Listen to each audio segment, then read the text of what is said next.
Hello everyone, this is Dr. Michael Maxwell calling. Calling? Hello, I don't know. calling. Hello, we're calling. This is a call-in. All right, let's try that again. Hi everyone, this is Dr. Michael Maxwell from Total Body Chiropractic and Sports Therapy, and this is Alex Forsyth, our registered massage therapist. What we want to show you today is a couple tips and pointers on how to do a proper downward dog or downward facing dog, which is a common position to be used in yoga, and it's being used in a lot of exercise systems out there today as well. So first let's review common pitfalls or mistakes that are made in the downward facing dog. So Alex, can you go ahead and set yourself up into downward dog? Okay, so the mistake that we commonly see in a downward facing dog is in the effort to create optimum or maximum stretch, we lose the sense of stability. And the stability that we need is not only through the center, through our core, but also through our shoulder girdle. So what you can see here is that Alex is in a little bit of a extended position through her rib cage, and she's a little bit hyperextended through her shoulders. Now, Alex has gotten a lot better at this in the last couple of weeks, so she's kind of avoiding the mistake a little bit. Originally, when we talked about this, Alex was making this position here, and she was actually encouraged to do this in yoga class, was to really push her chest down towards the floor and get extension out of this area here, which is ultimately not a bad thing to get extension out of your thoracic spine, but you don't want to do it at the expense of losing the rib cage relationship to the pelvis. So Alex, can you lie on your back for me? So in most exercise poses, whether it's stretching or mobilization, we want to keep a relative alignment of the rib cage to the pelvis so that they're kind of parallel to each other and in the same relative alignment. So as you can see here, rib cage and the pelvis are basically facing each other. So the top of the pelvis and the bottom of the diaphragm or the rib cage are parallel to each other. What we don't want to see in a downward facing dog or really any other exercise is we don't want to see the loss of that relationship by allowing the rib cage to move anterior or forward to the pelvis. This is going to place a lot of stress on the lower back and ultimately creates a lot of tension through the muscle back, but can also lead to poor stability in the shoulders, especially in that downward facing dog position. So when you're in a downward facing dog, you want to see from this alignment that the rib cage matches up with the pelvis at all times. Okay? So let's say, let's go up here and up here. Knees a little bit wider apart there, Alex. Good. And then just bend your knee just a little bit, and then pull your toes towards the nose there, soles to the ceiling. Good. And then right here, and then go a little bit wider with your knees. So spread your knees out. There we go.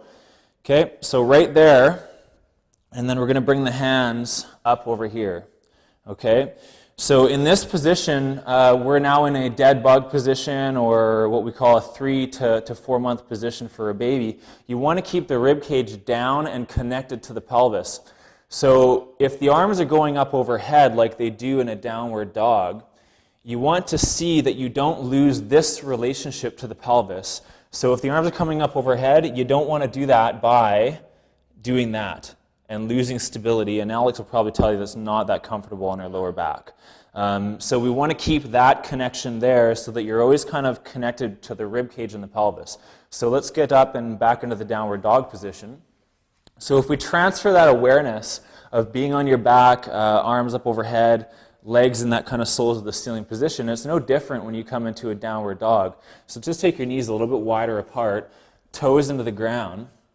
Okay, and Alex, what I want you to do is I want you to get nice and strong and stable through your chest while keeping a nice upright and long spine. So we want to have some extension or uprighting through this mid-back.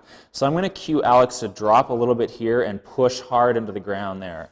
Okay, and that creates a nice stable position there. Upright a little bit here, Alex, other way. Yeah, there we go. Good. Okay, now from this position, I'm going to cue Alex to lift her pelvis and push down from the floor. So she's going to push herself up with her hands. There we go.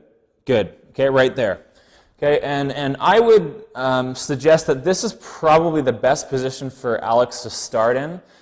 She's got more mobility to use in her shoulders, but I have a feeling that if we push her further with the shoulders, she's not going to be able to follow with her pelvis.